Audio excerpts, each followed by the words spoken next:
All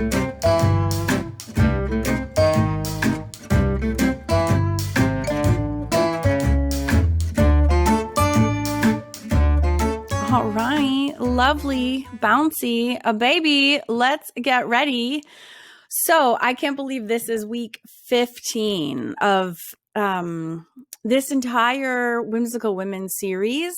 This is the first time I've ever taught a baby, actually, literally ever. And I've had this request many, many, many times. So I've known just from exposure and studying and reading and writing our books that the proportions of babies' faces are different than that of an adult because they're much rounder. Think more of a circle than an oval.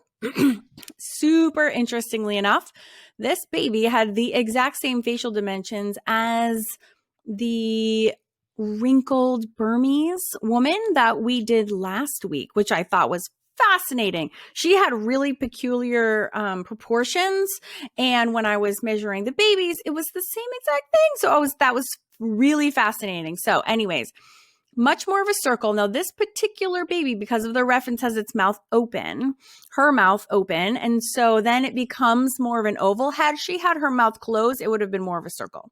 Now, the horizontal line is still halfway across, but the nose becomes more shortened and then the mouth is too. So it's super, super interesting.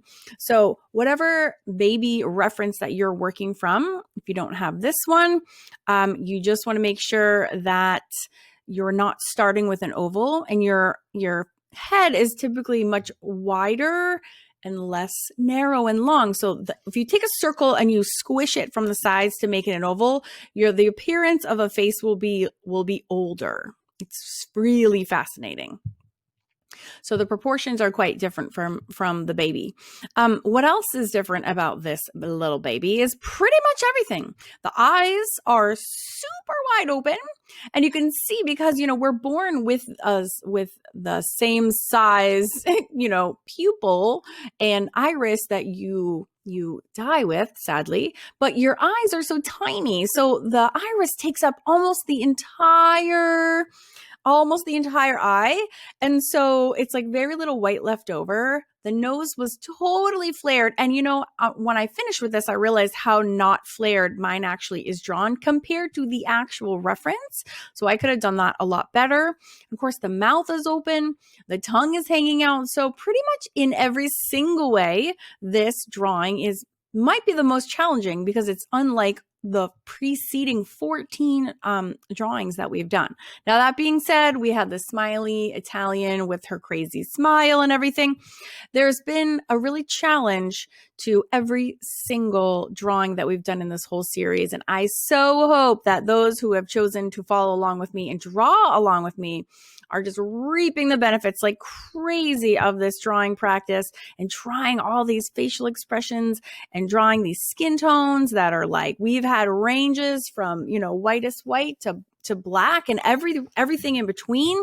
We've had been educated about our markers and, the different values you can create, layering, how that compares to other art supplies that you might be using. This has just sparked my imagination, and it has just kept me inspired. I feel like I could do this series for like the whole year.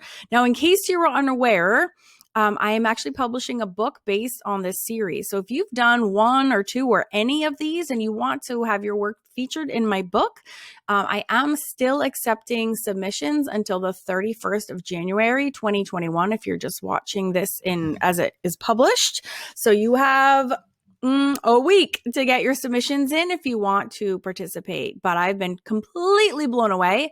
And I've had students that have done this in watercolors, pastels, acrylics, mixed media. I've seen people do their own renditions of all of these drawing prompts. So don't feel like you have to do this in markers just because I love to.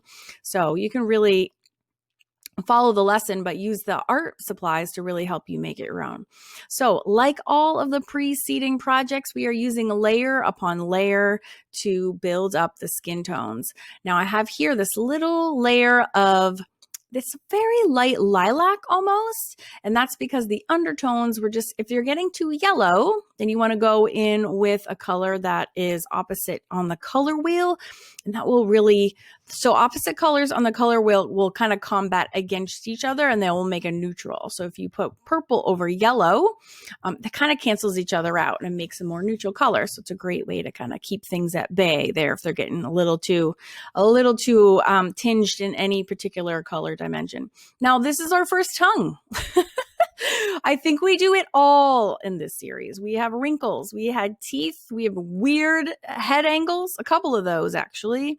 Skin tones, we really touched on almost every aspect. We even had a dude, right? Week 12 was a dude.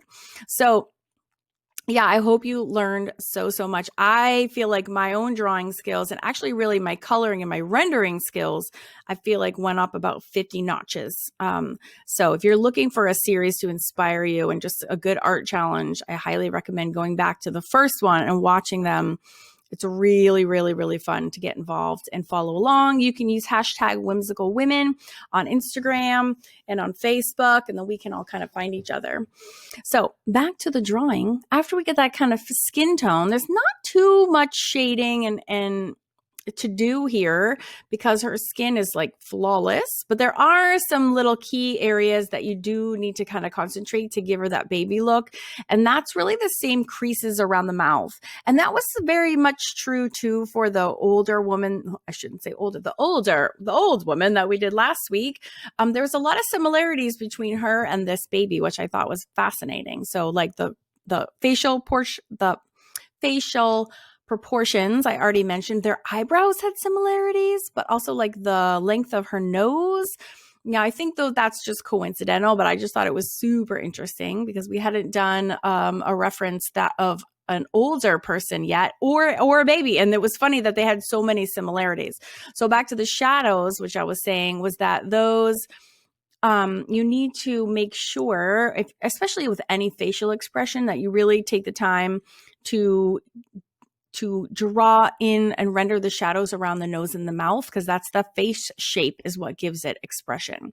This was the first project too that I really took a long time with the more variations with the white pencil. And these last two projects too did a lot of more pencil work.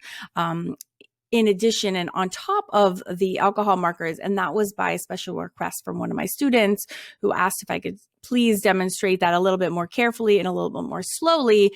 You get that, of course, in the real-time videos, which are all over at awesomeartschool.com. But you can still see it here on YouTube in the YouTube renditions, just the whole layering process. And in fact, sometimes I think it's even helpful to see the time-lapse versions first to get a really good overall understanding of like, okay, how many layers are we talking about, right? What is the overall grasp of like how many of those overall layers, like when I really go like top to bottom of the same color, swiping it all the way down the face. And so, yeah, look at her coming to life. So those were those shadow lines that I was talking about that you need to pay close attention to, was those just subtle things around the nose and the mouth and the eyes. If there's going to be any shading, that's where it's going to be. And it's just super subtle. So when you're picking out your skin tones and whatever medium you're working with, just make sure you have a lot of colors that are kind of like the same color, but all just different shades of it. So you can take a beige and just have like light to dark. And like, if you have, the more shades you have, the more realistic you can make your person look, because you can kind of really blend them very seamlessly, and then use your colored pencils to make any corrections. You can kind of like smooth over any really jarring marker areas, which is not hard to do with marker. And then of course the highlights with the paint pen is my favorite. It's easy to overdo it, and I don't care when I do. It's fun every time.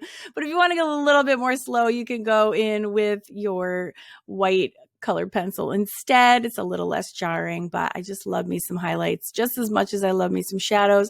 All of it comes together to create just the magic that are these faces. So thank you so much for hanging out with me this whole series. Next week, I'm going to come in at you with something new, and I don't even know what I'm going to do yet. So you better subscribe and tune in because it's going to be here before we know it.